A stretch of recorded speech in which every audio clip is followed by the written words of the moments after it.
आपण ऐकत आहात जगद्गुरु तत्वदर्शी संत रामपालजी महाराज यांच्याद्वारे लिखित पुस्तक जगण्याचा मार्ग। विषय गीतानुसार भक्ती कोणत्या प्रभूची केली पाहिजे। म्हणून सूक्ष्म वेदात म्हटले आहे की भजन करो उस रब का जो दाता है कुल सब का। श्रीमद भगवत गीता अध्याय 15 श्लोक 1 ते 4 आणि 16-17 मध्ये म्हटले आहे की हा संसार असा आहे जसा पिंपळाचा वृक्ष आहे। जो संत या संसार रूपी पिंपळाच्या वृक्षाच्या मुळापासून 3 गुणरूपी फांद्यांपर्यंतचे सर्वांग वेगवेगळे सांगतो, सहवेदवित म्हणजे तो वेदांचे तात्पर्य जाणणारा आहे, अर्थात तो तत्वदर्शी संत आहे। आपल्याद्वारे रचित सृष्टीचे ज्ञान आणि वास्तविक अध्यात्म ज्ञान परमात्मा स्वतः पृथ्वीवर प्रकट होऊन आपल्या मुखकमलातून ऐकवतात। प्रमाणासाठी पुढील वेद मंत्र ऐका। या मंत्राची फोटोकॉपी कृपया बघा गीता तुझे ज्ञान अमृत मध्ये, ज्याचे भाषांतर आर्य समाजाचे प्रवर्तक महर्षी दयानंद आणि त्यांच्या अनुयायांनी केला आहे। त्यातील त्रुटी लेखकाने म्हणजे संत रामपाल दासाने शुद्ध केल्या आहेत। ऋग्वेद मंडल 9 सूक्त 86 मंत्र 26-27, ऋग्वेद मंडल 9 सूक्त 82 मंत्र 1-2, ऋग्वेद मंडल 9 सूक्त 96 मंत्र 16 ते 20, ऋग्वेद मंडल 9 सूक्त 94 मंत्र 1, ऋग्वेद मंडल 9 सूक्त 95 मंत्र 2, ऋग्वेद मंडल 9 सूक्त 54 मंत्र 3, ऋग्वेद मंडल 9 सूक्त 20 मंत्र 1 मध्ये प्रमाण आहे की जो सर्व ब्रह्मांडांचा रचनाकार सर्वांचा पालनकर्ता परमात्मा आहे तो सर्व भुवनांच्या वरच्या लोकात बसला आहे। ऋग्वेद मंडल 9 सूक्त 54 मंत्र 3। तो परमात्मा तेथून गती करून अर्थात सहशरीर निघून इथे पृथ्वीवर येतो, भक्तांच्या संकटांचा नाश करतो। त्यांचे नाव कबीर देव अर्थात कबीर परमेश्वर आहे। इथे पुण्यात्मांना भेटतो, त्यांना आपल्या मुखकमलातून बोलून तत्वज्ञान सांगतात। तो परमात्मा वरच्या लोकात बसला आहे। ऋग्वेद मंडल 9 सूक्त 86 मंत्र 26-27, मंडल 9 सूक्त 82 मंत्र 1-2 आणि मंडल 9 सूक्त 20 मंत्र 1। परमात्मा पृथ्वीवर कवींप्रमाणे आचरण करत विहार करतात। ऋग्वेद मंडल 9 सूक्त 94 मंत्र 1। परमात्मा आपल्या मुखातून वाणी बोलून साधकांना भक्ती करण्याची प्रेरणा देत असतात। परमात्मा भक्तीच्या गुप्त मंत्रांचा आविष्कार करतात। ऋग्वेद मंडल 9 सूक्त 95 मंत्र 2। परमात्मा कबीरवाणी म्हणजे कबीरवाणीद्वारे लोकोक्ती, दोहे, चौपाईच्या माध्यमातून तत्वज्ञान बोलून सांगतात। ते कबीर देव म्हणजे कबीर परमेश्वर आहेत, जे संत रूपात प्रकट होतात। त्या परमेश्वरांद्वारे ऋषी किंवा संतांकडून रचलेल्या असंख्य वाणी जे तत्वज्ञान आहे ते त्यांच्या अनुयायांसाठी अमृतासमान आनंददायी असतात। ते परमेश्वर प्रसिद्ध कवींमध्ये सुद्धा एक प्रसिद्ध कवीची पदवी देखील प्राप्त करतात। त्यांना कवी म्हणतात, परंतु ते परमात्मा असतात। ते परमात्मा तिसऱ्या मुक्तिधामात म्हणजे सत्यलोकात विराजमान आहेत। जसे मनुष्य निरनिराळी वस्त्रे धारण करतो त्याचप्रमाणे तो परमात्मा वेगवेगळ्या रूपांमध्ये पृथ्वीवर प्रकट होत असतात। उपरोक्त ऋग्वेदाच्या मंत्रांवरून हे स्पष्ट आहे की परमात्मा आपल्या अमरधामातून निघून पृथ्वीवर प्रकट होत असतात। ते पुण्यात्मांना भेटतात। ते तत्वदर्शी संताची भूमिका करून दोहे, चौपाई, वाणींच्या माध्यमातून तत्वज्ञान सांगतात।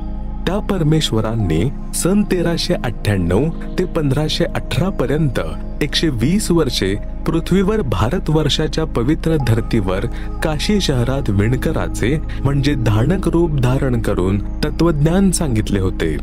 कबीर अक्षर पुरुष एक पेड़ है, अक्षर पुरुष वाकी डार, तीनों देवा शाखा है, पात रूप संसार। विशेष कबीरवाणी पुस्तकात एक वाणी अशी देखील लिहिली आहे, कबीर अक्षर पुरुष वृक्ष का तना है, अक्षर पुरुष है डार, त्रयदेव शाखा भय, पात जानो संसार। सरलार्थ, वृक्षाचा जो भाग जमिनीच्या बाहेर दिसतो त्याची माहिती देताना सांगितले आहे की वृक्षाचे जे खोड असते त्याला तर अक्षर पुरुष समजावे. त्या खोडातून वरच्या बाजूला अनेक जाड फांद्या फुटतात, त्यामधील एका फांदीला अक्षर पुरुष समजावे. मग त्या फांदीतून समजा 3 शाखा निघतात. त्या 3 देवता म्हणजे रजगुण ब्रह्माजी, सद्गुण विष्णूजी आणि तमगुण शिवजी समजावे. आणि त्या शाखांवर असलेली पाने म्हणजे जीव जंतू समजावे. परमेश्वर कबीरजी यांनी तत्वज्ञानात सगळे ज्ञान सांगितले आहे. गीता अध्याय 4 श्लोक 32 मध्ये देखील म्हटले आहे की यज्ञ अर्थात धार्मिक अनुष्ठानांची माहिती ब्रह्मणः मुखे म्हणजे सच्चिदानंद घन ब्रह्म अर्थात परमक्षर ब्रह्म यांनी आपल्या मुखकमलातून बोललेली वाणी विस्तारपूर्वक सांगितली आहे ते तत्वज्ञान आहे. गीता अध्याय 4 श्लोक 34 मध्ये सांगितले आहे की जे तत्वज्ञान परमात्मा स्वतः सांगतात ते तत्वज्ञान त्यांचे कृपापात्र संतच समजतात. ते तत्वज्ञान तू तत्वदर्शी संतांकडे जाऊन समजून घे. त्यांना दंडवत प्रणाम म्हणजे जमिनीवर पोटाच्या आधारे पूर्ण झोपून प्रणाम करून नम्रतापूर्वक प्रश्न केल्याने ते तत्वदर्शी संत तत्वज्ञानाचा उपदेश करतील. परमेश्वर यांनी हे तत्वज्ञान स्वतः पृथ्वीवर प्रकट होऊन सांगितले होते. गीता अध्याय 15 श्लोक 1 मध्ये तत्वदर्शी संताची ओळख सांगितली आहे की जो संत संसार रूपी वृक्षाच्या मुळापासून म्हणजे जडापासून सर्व अंगांना म्हणजे अवयवांना जाणतो तो तत्वदर्शी संत आहे. आता जाणूया संसार रूपी वृक्षाचे सर्व अंग. 1 मूळ हे परम अक्षर ब्रह्म आहे जे सर्वांचे मालक आहेत, सर्वांची उत्पत्ती करतात, सर्वांचे पालन पोषण करणारे आहेत, ज्याची माहिती गीता अध्याय 8 श्लोक 1 च्या प्रश्नाचे उत्तर गीता अध्याय 8 च्याच श्लोक 3, 8, 9, 10 तसेच 20, 21 व 22 मध्ये दिले आहे. त्याचेच वर्णन गीता अध्याय 15 श्लोक 17 मध्ये आहे. जसे गीता अध्याय 15 श्लोक 16 मध्ये 2 पुरुष सांगितले आहेत, एक अक्षर पुरुष, दुसरा अक्षर पुरुष. हे दोघेही तसेच यांच्या अंतर्गत जेवढे शरीरधारी प्राणी आहेत ते सर्व नाशवंत आहेत. जीवात्मा तर कोणाचाच मरत नाही. गीता अध्याय 15 मधीलच श्लोक 17 मध्ये म्हटले आहे की उत्तम पुरुषः म्हणजे उत्तम पुरुष अर्थात पुरुषोत्तम तर अन्यः म्हणजे कोणी दुसराच आहे ज्यास परमात्मा इति उदारतः म्हणजे परमात्मा म्हटले जाते. यह लोकत्रयम म्हणजे जो 3ही लोकांमध्ये अविश्य विभरती म्हणजे प्रवेश करून सर्वांचे पालन पोषण करतो. अव्ययः ईश्वरः म्हणजे अविनाशी परमेश्वर आहे. हा परम अक्षर ब्रह्म संसार रूपी वृक्षाचे मूळ रूपात परमेश्वर आहे. हा तोच परमात्मा आहे ज्याच्या विषयी संत गरीबदासजी यांनी म्हटले आहे, भजन करो उस रब का जो दाता है कुल सबका. हा असंख्य ब्रह्मांडाचा स्वामी आहे. हा अक्षर पुरुष तसेच अक्षर पुरुष यांचा देखील स्वामी व उत्पत्ती करता आहे. 2 अक्षर पुरुष हे संसार रूपी वृक्षाचे खोड समजावे. हा 7 संख ब्रह्मांडांचा स्वामी आहे, नाशवंत आहे. 3 अक्षर पुरुष हा गीता ज्ञानदाता आहे. याला क्षरब्रह्म सुद्धा म्हणतात. याला संसार वृक्षाची फांदी समजा. हा केवळ 21 ब्रह्मांडाचा स्वामी आहे, नाशवंत आहे. 4 3ही देवता म्हणजे रजगुण ब्रह्मा, सद्गुण विष्णू आणि तमगुण शिव. संसार रूपी वृक्षाच्या 3 शाखा हे एका ब्रह्मांडात बनलेल्या 3 लोकांमधील म्हणजे पृथ्वी लोक, पाताळ लोक आणि स्वर्ग लोकामधील एका विभागाचे मंत्री आहेत, स्वामी आहेत. जसे रजगुण विभागाचे श्री ब्रह्माजी स्वामी आहेत, ज्यांच्या प्रभावाने सर्व प्राणी संतान उत्पत्ती करतात. सद्गुण विभागाचे श्री विष्णूजी स्वामी आहेत, ज्यांच्यामुळे एकमेकांमध्ये माया प्रेम टिकून राहते. कर्मांनुसार सर्वांना केलेल्या कर्मांचे फळ देतात. तमगुण विभागाचे श्री शंकरजी स्वामी आहेत, ज्यांच्यामुळे सर्वांचा अंत होतो आणि पान रूपात विश्वातले प्राणी समजावेत. ही आहे संसार रूपी वृक्षाच्या सर्वांगाची वेगवेगळी माहिती. हे ज्ञान स्वतः परमेश्वर कबीरजी यांनी आपल्या मुखकमलातून सांगितले होते. हे कबीर वाणी, कबीर बीजक, कबीर शब्दावली तसेच कबीर सागर मध्ये श्री धनी धर्मदासजी बांधवगडवाले यांच्याद्वारे लिहिले गेले होते। त्या परमेश्वरांनी तर सांगितलेच होते, आता वर्तमानात या दासाने म्हणजे संत रामपाल दासाने समजावले आहे। ही कृपा परमेश्वर कबीरजी यांचीच आहे की संपूर्ण अध्यात्म ज्ञान मला प्राप्त आहे। तत्वदर्शी संताची ओळख गीता अध्याय 15 श्लोक 1 नुसार देखील हे सिद्ध झाले की हा दास म्हणजे संत रामपाल दास ते तत्वदर्शी संत आहेत। गीता अध्याय 15 श्लोक 1 ते 4 आणि 16 व 17 सारांश रूप चित्र। पुन्हा प्रसंगावर येऊया की भजन करो उस रब का जो दाता है कुल सबका। आतापर्यंत तर असेच सांगितले आहे की भक्ती केली पाहिजे, परंतु आता हे स्पष्ट करूया की भक्ती कोणाची करावी। 1. रजगुणी श्री ब्रह्माजी यांची की 2. सद्गुणी श्री विष्णूजी यांची की 3. तमगुणी श्री शिवजी रूपी तीनही शाखांची की मग 4. अक्षरपुरुष गीता ज्ञानदाता फांदीची की 5. अक्षरपुरुष खोडाची की मग 6. परम अक्षरपुरुष मुळाची। उदाहरण, जर आपण नर्सरीतून एखादे आंब्याचे रोपटे आणतो, ते आपल्या शेतात किंवा घराच्या अंगणात लावतो, तर ते कसे लावतो? जमिनीत खड्डा खोदतो, रोपाची मुळे खड्ड्यात ठेवून मातीने झाकतो, नंतर रोपाच्या मुळांना पाणी घालतो, खत टाकतो, अर्थात रोपाच्या मुळाची पूजा करतो। मुळांपासून आहार खोडाकडे, खोड आपल्या गरजेनुसार आहार ठेवून उरलेला आहार पुढे फांदीकडे पाठवितो, फांद्या आपल्यासाठी आवश्यक आहार ठेवून उरलेल्या शाखांकडे पाठवतात। याच प्रकारे फांद्या उरलेले अन्न पानांपर्यंत पाठवतात। अशा प्रकारे ते रोप झाड होऊन फळे देते। श्रोते खूप बुद्धिमान आहेत, समजले असतील की आपण कोणत्या परमात्म्याची पूजा केली पाहिजे। सूक्ष्म वेदात परमेश्वर कबीरजी यांनी सांगितले आहे की कबीर एके साधे सब सधे, सब साधे सब जाय, माली सीचे मूल को फुले फले अघाय। एका मूळ स्वामींची पूजा केल्याने सर्व देवतांची पूजा होते, जी शास्त्रानुकूल आहे। जे तीनही देवतांपैकी एक अथवा दोघांची म्हणजे श्री विष्णू सद्गुण तसेच श्री शंकर तमगुण पूजा करतात किंवा तिघांचीही पूजा इष्ट रूपात करतात, तर ती गीता अध्याय 13 श्लोक 10 मध्ये वर्णित अव्यभिचारिणी भक्ती नसल्याने व्यर्थ आहे। जसे एखादी स्त्री आपल्या पती व्यतिरिक्त अन्य पुरुषाशी शारीरिक संबंध करत नाही, ती अव्यभिचारिणी स्त्री आहे। जी अनेक पुरुषांशी संबंध ठेवते ती व्यभिचारिणी असल्यामुळे समाजात निंदनीय असते, ती पतीच्या हृदयातून उतरते। शास्त्रानुकूल साधना अर्थात सरळ लावलेल्या भक्तिरूपी रोपाचे चित्र याच पुस्तकाच्या पान नंबर 206 वर व शास्त्राविरुद्ध साधना अर्थात उलटे लावलेले भक्तिरूपी रूप पान नंबर 207 वर पहा। वरील प्रमाणांवरून स्पष्ट झाले की एका मूळ स्वामींची भक्ती केल्याने साधकाचे आत्मकल्याण शक्य आहे। इतर प्रमाण गीता अध्याय 3 श्लोक 10 ते 15 मध्ये याच उपरोक्त भक्तीचे समर्थन केले आहे। गीता अध्याय 3 श्लोक 10 प्रजापती यांनी अर्थात कुळाच्या स्वामींनी सृष्टीच्या सुरुवातीला यज्ञासहित अर्थात धार्मिक अनुष्ठानांच्या ज्ञानासहित प्रजेची उत्पत्ती करून आदेश दिला होता की तुम्ही सर्व धार्मिक अनुष्ठानांद्वारे वृद्धीला प्राप्त व्हा।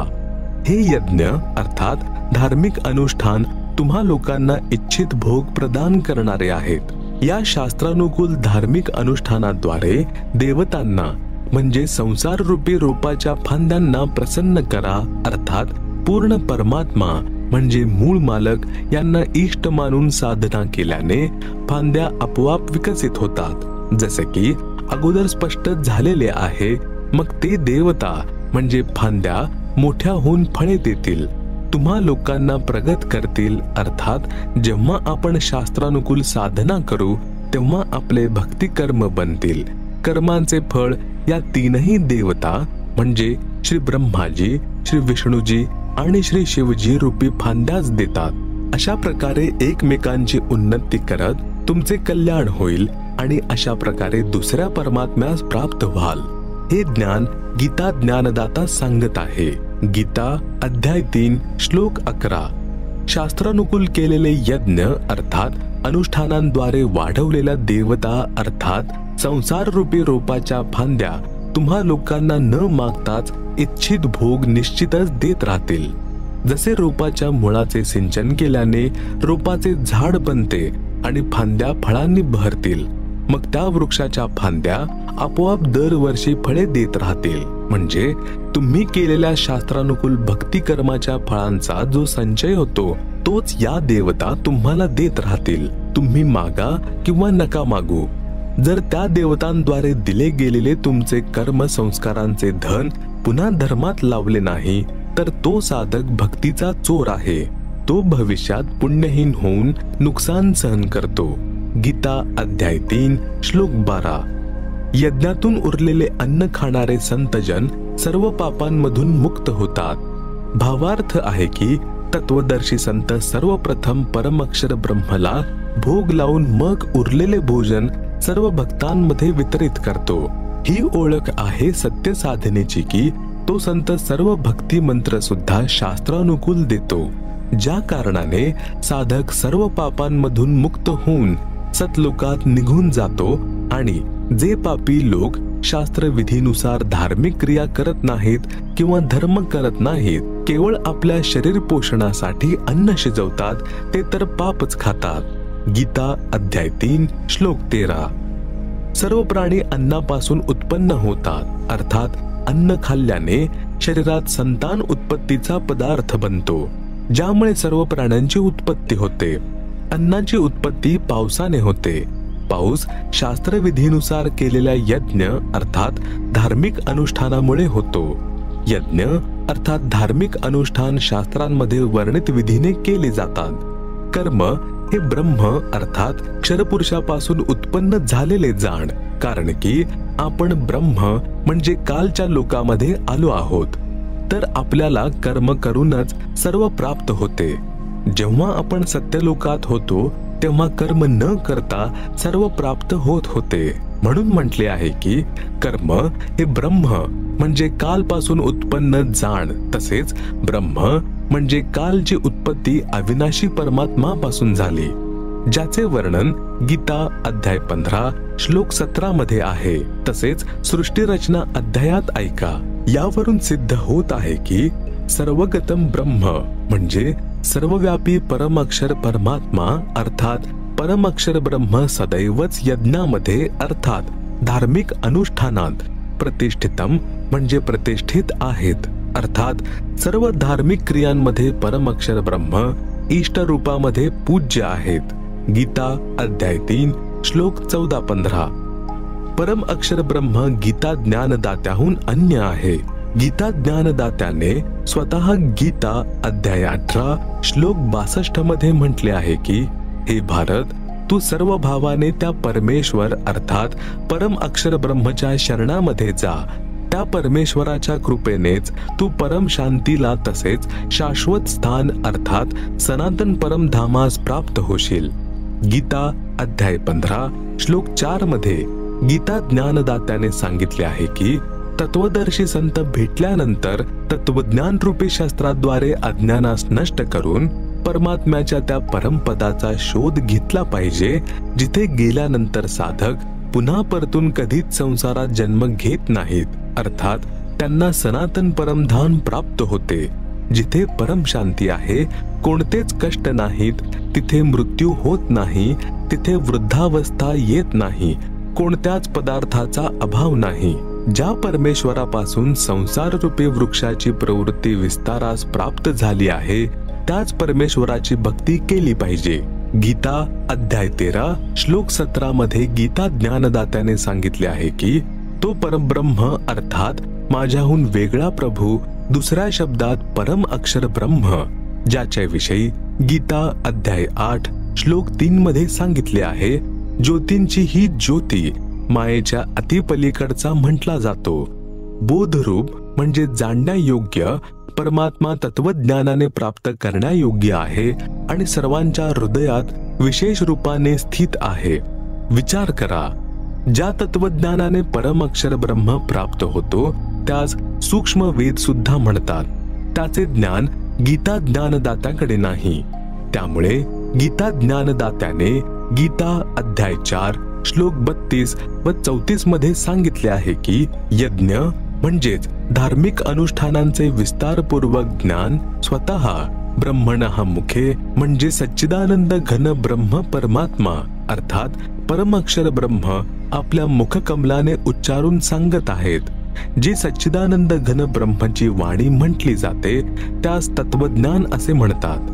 ते जाणल्यावर साधक सर्व पापातून मुक्त होतो. श्रोत्यांना विनंती आहे की गीता अध्याय 4 श्लोक 32च्या मूळ पाठात ब्रह्मणः शब्द आहे. गीता प्रेस गोरखपूर द्वारे प्रकाशित गीता किंवा अन्य ठिकाणांहून प्रकाशित गीतेमध्ये अनुवादकांनी ब्रह्मणः शब्दाचा अर्थ वेद असा केला आहे, जो चुकीचा आहे. गीता अध्याय 17 श्लोक 23 मध्ये देखील ब्रह्मणः शब्द आहे. त्यामध्ये अनुवादकांनी सच्चिदानंद घन ब्रह्म असा योग्य अर्थ केला आहे. त्यामुळे गीता अध्याय 4 श्लोक 32 मध्ये ब्रह्मणः मुखे याचा अर्थ सच्चिदानंद घन ब्रह्मच्या मुखकमलातून उच्चारित वाणी असा करणे योग्य आहे. गीता अध्याय 4 श्लोक 34 मध्ये गीता ज्ञानदात्याने म्हटले आहे की ते तत्वज्ञान जे परमात्मा आपल्या मुखकमलातून सांगतात तू तत्वदर्शी संतांजवळ जाऊन समजून घे. त्यांना दंडवत प्रणाम केल्याने, नम्रतापूर्वक प्रश्न केल्याने ते परमात्म तत्वाला चांगल्या प्रकारे जाणणारे तत्वदर्शी महात्मा तुला तत्वज्ञानाचा उपदेश करतील. प्रभुप्रेमी श्रोते हो, यावरून सिद्ध झाले की ज्या तत्वज्ञानामुळे परम अक्षर परमात्मा प्राप्त होतो ते गीता ग्रंथात नाही. गीता 4ही वेदांचे म्हणजे ऋग्वेद, यजुर्वेद, सामवेद आणि अथर्ववेद संक्षिप्त रूप आहे. त्यांचा सारांश आहे. त्यावरून सिद्ध झाले की सूक्ष्म वेदातील तत्वज्ञान कोणत्याही प्रचलित सद्ग्रंथात नाही.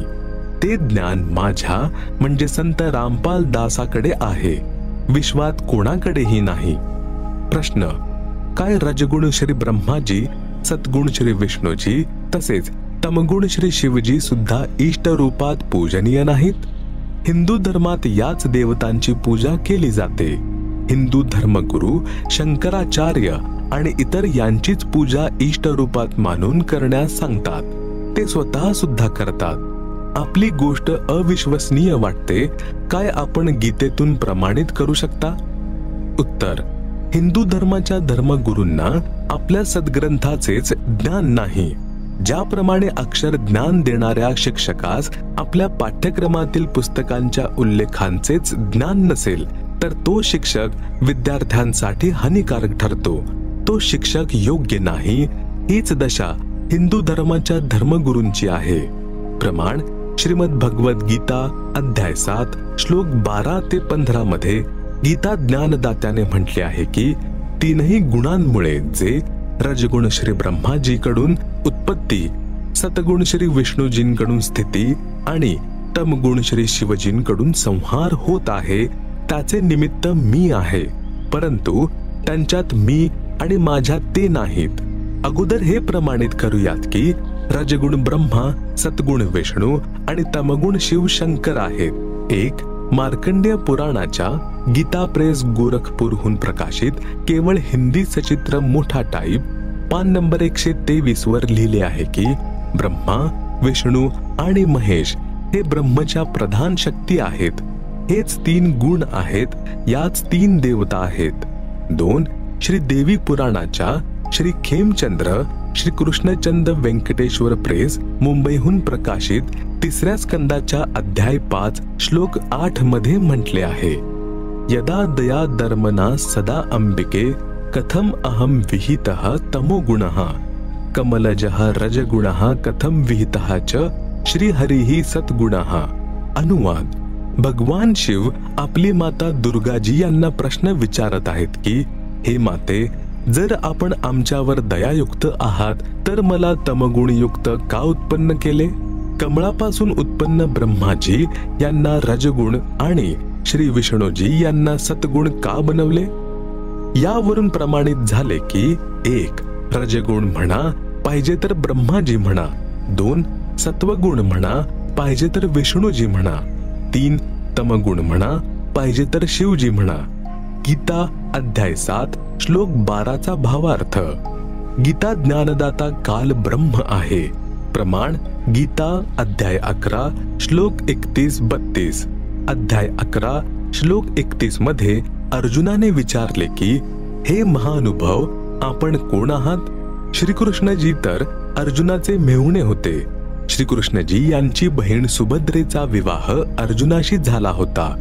विचार करा की जर गीता ज्ञानदाता श्रीकृष्ण असते तर अर्जुनाला हे विचारण्याची वेळच आली नसती की आपण कोण आहात? मेहुणा आपल्या मेहुण्यास ओळखणार नाही काय? वास्तविक पाहिले तर श्रीकृष्णजी यांच्या शरीरात प्रेतवत प्रवेश करून काल ब्रह्म गीता ज्ञान सांगत होता. अधिक प्रमाणासाठी गीता तेरा ज्ञान अमृत, गहरी नजर गीता में, ज्ञान गंगा, आध्यात्मिक ज्ञान गंगा ही पुस्तके वाचावीत आणि सत्संगाची DVD पाहावी. श्रीमद गीतेचे ज्ञान कोणी सांगितले? हे सर्व आमची वेबसाईट www.jagadgururampalji.org वर उपलब्ध आहे. ते निशुल्क डाउनलोड करू शकता. YouTube वर देखील शोधू शकता. सत्संग बरवाला आश्रम किंवा संत रामपालजी. गीता ज्ञानदाता काल ब्रह्म आहे, जो गीता अध्याय 11 श्लोक 32 मध्ये स्वतः म्हणत आहे की मी काल आहे, आता प्रवृत्त झालो आहे, म्हणजेच आता प्रकट झालो आहे. जर श्रीकृष्णजी गीता ज्ञान सांगत असते तर मी आता आलो आहे असे म्हणाले नसते, कारण की श्रीकृष्णजी तर अगोदरपासूनच तिथे विराजमान होते. श्रीकृष्णजी यांनी यापूर्वी कधीही म्हटलेले नाही की मी काल आहे, ना कधी नंतर म्हणाले की मी सर्वांचा नाश करणारा वाढलेला काल आहे. कौरवांच्या सभेत आपले विराट रूप देखील दाखवले होते. विराट रूप भक्तियुक्त प्रत्येक आत्म्याचे असते. कोणीच त्याचे प्रकटन करू शकतो. हे भक्तीच्या शक्तीनुसार होत असते.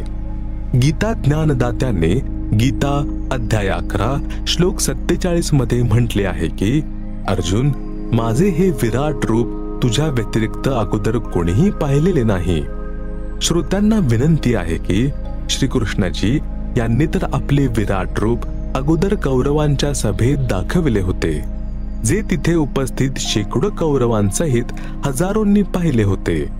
जर श्रीकृष्णजी गीता ज्ञान सांगत असते तर हे कदापि म्हणाले नसते की हे माझे विराट रूप तुझ्या व्यतिरिक्त अगोदर कोणीही पाहिले नव्हते.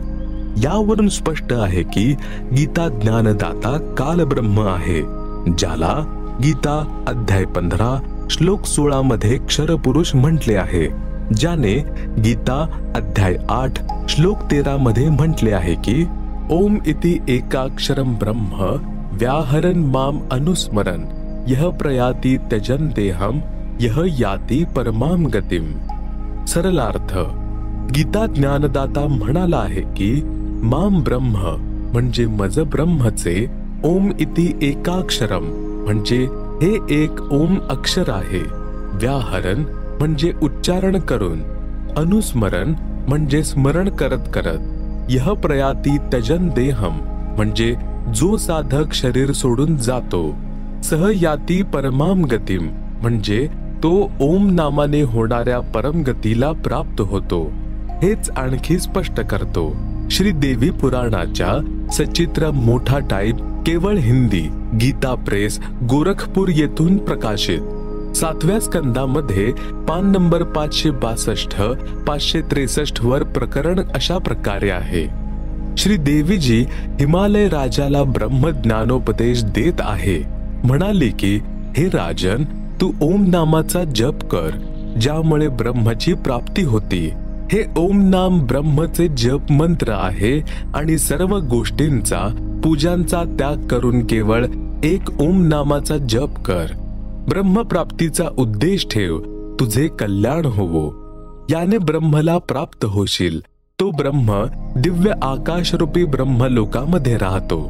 या देवी महापुराणातून स्पष्ट झाले की ओम नाम जप ब्रह्मचा आहे. इतर प्रमाण श्री शिव महापुराणाचे गीता प्रेस गोरखपूर येथून प्रकाशित सचित्र मोठा टाईप विद्वेश्वर संहिताचे पान नंबर 23 ते 25 वर प्रकरण या प्रकारे आहे. एकदा श्री ब्रह्माजी रजगुण तसेच विष्णूजी सद्गुण यांचे युद्ध झाले. कारण होते की श्री ब्रह्माजी श्री विष्णूजी यांच्या निवासस्थानी जाऊन म्हणाले की हे अभिमानी, तू मी आल्यावर उठून सत्कार केला नाहीस. तू पुत्र असूनही वडिलांचा सत्कार करत नाहीस. मी सर्व जगताची उत्पत्ती करणारा सर्वांचा पिता आहे. हे वचन ऐकून श्री विष्णूजी यांना आतून तर खूप राग आला, परंतु वरून हसत म्हणाले की ये मुला, मी तुझा पिता आहे. तुझी उत्पत्ती माझ्या नाभी कमळामधून झाली. या गोष्टीवर दोघांनी शस्त्र उचलले, आपसात युद्ध करू लागले. त्याच वेळी कालब्रह्मने या दोघांच्या मध्ये एक तेजोमय स्तंभ उभा केला, ज्या कारणामुळे दोघांनी युद्ध करणे थांबवले. त्याच वेळी कालब्रह्म याने आपला मुलगा शिवचे रूप धारण केले, तसेच आपली पत्नी दुर्गाला पार्वती बनवून त्यांच्या जवळ प्रकट झाले. त्या दोघांना म्हणाले की तुम्हा दोघांना ज्ञान नाही की येथील ईश कोण आहे. मी ब्रह्म आहे. हा संसार माझा आहे.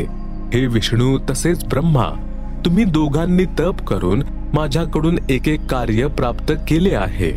ब्रह्माला सृष्टीची उत्पत्ती तसेच विष्णूला स्थिती. मुलांनो ऐका, मी याच प्रकारे महेश तसेच रुद्रला देखील एक एक कार्य संहार तसेच तिरोभाव दिला आहे. मग म्हटले आहे की माझे एक अक्षर ओम मंत्र जप करण्याचे आहे. हे 5 अवयवांचा म्हणजे अ उ म नाद तसेच बिंदू यांचा संग्रह एक ओम अक्षर मंत्र बनले आहे. आपल्या सर्वांना स्पष्ट झाले की ओम एक अक्षर ब्रह्मचे जप मंत्र आहे.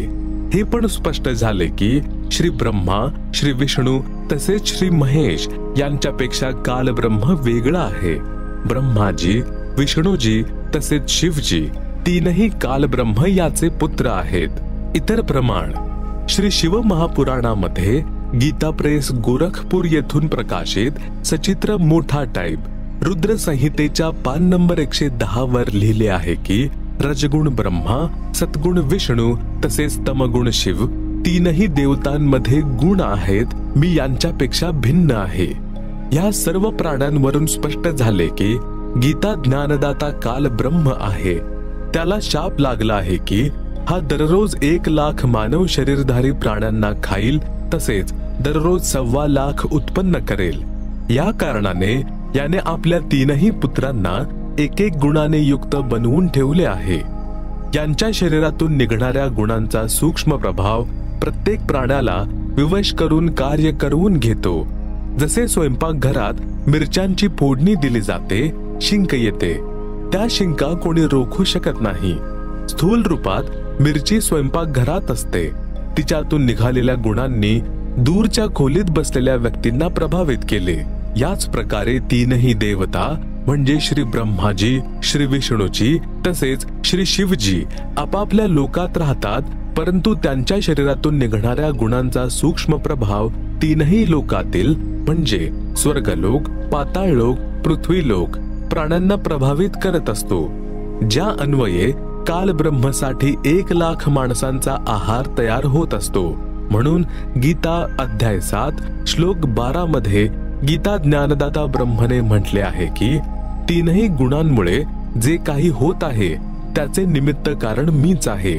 जसे रजगुण ब्रह्माजींपासून उत्पत्ती, सद्गुण विष्णूजींपासून स्थिती तसेच तमगुण शिवजींद्वारे संहार होत असतो. हे सर्व यांच्या करवी माझ्यासाठीच होत आहे असे समज. परंतु ते माझ्यात आणि मी त्यांच्यात नाही, कारण की काल ब्रह्म या तीनही देवतांपेक्षा भिन्न राहतो. गीता अध्याय 7 श्लोक 12. संपूर्ण संसार याच तीनही गुणांवर म्हणजे रजगुण ब्रह्मा, सद्गुण विष्णू तसेच तमगुण शिव मोहित आहे. यांच्यापर्यंतच ज्ञान ठेवतो. या तीनही देवतांच्या पलीकडे मला तसेच अव्ययम म्हणजे त्या अविनाशी परमात्म्याला जाणत नाही. गीता अध्याय 7 श्लोक 13. कारण की अलौकिक त्रिगुणमयी माझी माया अर्थात माझ्या पुत्रांकडून पसरवलेले मायाजाल मोठी कठीण आहे, निरुपयोगी आहे. जे साधक केवळ मलाच म्हणजे काल ब्रह्मला भजतात ते या मायेचे म्हणजे ब्रह्मा विष्णू महेश यांच्या भक्तीने होणाऱ्या लाभापेक्षा अधिक लाभ ब्रह्मभक्तीत आहे. म्हणून म्हटले आहे की जे या तिघांकडून मिळणारे लाभ त्यागून काल ब्रह्मची साधना करतात ते यांचे उल्लंघन करून अर्थात यांच्या साधनेचा त्याग करतात, उल्लंघन करून जातात. गीता अध्याय 7 श्लोक 14. गीता अध्याय 7 श्लोक 15 मध्ये म्हटले आहे की तीनही गुणरूपी म्हणजे रजगुण ब्रह्मा, सद्गुण विष्णूजी तसेच तमगुण शिवजी मायाजालाद्वारे ज्यांचे ज्ञान हरण झाले आहे अर्थात जे साधक या तीनही देवतांहून भिन्न प्रभूला जाणत नाहीत यांच्याकडूनच प्राप्त होणाऱ्या नाममात्र लाभालाच मोक्ष मानून यांना चिकटून राहतात, यांचीच पूजा करत राहतात. अशा व्यक्ती असुर स्वभाव धारण केलेले मनुष्यांमध्ये नीच दूषित कर्म करणारे मूर्ख लोक मला काल ब्रह्मला भजत नाहीत. गीता अध्याय 14 श्लोक 19 मध्ये गीता ज्ञानदात्याने म्हटले आहे की ज्या वेळेस दृष्टा अर्थात तत्वज्ञान ऐकणारा आणि जो तीनही गुणांची म्हणजे रजगुण ब्रह्मा, सत्गुण विष्णू आणि तमगुण शिव इष्ट रूपात पूजा करणारा आपली जुनी धारणा बदलत नाही अर्थात या तिघांच्या व्यतिरिक्त कोणालाच करता मानत नाही आणि या तिघांच्याही पलीकडील पूर्ण परमात्म्याचे ज्ञानही प्राप्त करून घेतो, तो माझ्या जाळ्यात राहतो. गीता अध्याय 14 श्लोक 20 मध्ये गीता ज्ञानदात्याने म्हटले आहे की देहधारी मनुष्य या तिघांचे उल्लंघन करून अर्थात या तिघांची पूजा त्यागूनच जन्म मरण आणि वृद्धावस्थेच्या तसेच अन्य सर्व दुःखांपासून मुक्त होऊन परमानंद अर्थात गीता अध्याय 18 श्लोक 62 तसेच अध्याय 15 श्लोक 4 मध्ये वर्णित परम शांती तसेच सनातन परम धामाला प्राप्त होतो. सारांश तीनही देवतांची म्हणजे ब्रह्माजी रजगुण, विष्णूजी सत्गुण तसेच शिवजी तमगुण पूजा करणारे राक्षस स्वभाव धारण केलेले मनुष्यांमध्ये नीच दूषित कर्म करणारे मूर्ख म्हटले आहेत. भावार्थ आहे की यांची पूजा करू नये. कारण 1. हिरण्यकश्यपूने रजगुण ब्रह्माजी यांची पूजा केली होती. आपला पुत्र प्रल्हादाचा शत्रू बनला, राक्षस म्हणवला गेला, कुत्र्याच्या मौतीने मेला. 2. रावणाने तमगुणी श्री शिवजी यांची पूजा केली होती. जगज्जननी सीतेला पळवून पत्नी बनवण्याची दुर्भावना ठेवली, राक्षस म्हणवला गेला, कुत्र्याच्या मौतीने मेला. भस्मासुराने सुद्धा तमगुणी शिवजी यांची पूजा केली होती, राक्षस म्हणवला गेला, विनाकारण मारला गेला. 3. श्री विष्णूजी यांची पूजा करणाऱ्यांना वैष्णव म्हणतात. एकदा हरिद्वार येथे एक कुंभमेळा सुरू होता. त्या पर्वात स्नान करण्यासाठी सर्व संत गिरी, पुरी, नाथ, नागा पोहोचले. नागा तमगुणी श्री शिवजी यांचे पुजारी असतात, तसेच वैष्णव सद्गुणी श्री विष्णूजी यांचे पुजारी असतात. सगळे हरिद्वार मध्ये हरीच्या घाटावर स्नान करण्यासाठी तयारी करू लागले व ज्यांची संख्या जवळपास 20,000 होती. काही वेळानंतर तितक्याच संख्येने वैष्णव साधू हरीच्या घाटावर पोहोचले. वैष्णव साधू नागा साधूंना म्हणाले की आम्ही श्रेष्ठ आहोत, आम्ही प्रथम स्नान करणार. याच गोष्टीवरून भांडण झाले. तलवारी कट्यारी सुऱ्या घेऊन लढू लागले. दोन्ही पक्षातील तीनही गुणांचे उपासक असलेले जवळपास 25,000 साधू कापून मरण पावले. म्हणूनच गीता अध्याय 7 श्लोक 12 ते 15 मध्ये तीनही गुणांच्या म्हणजे रजगुण ब्रह्मा, सद्गुण विष्णू आणि तमगुण शिवजी उपासकांना राक्षस स्वभाव धारण केलेले मनुष्यातील नीच व दूषित कर्म करणारे मूर्ख म्हटले आहे.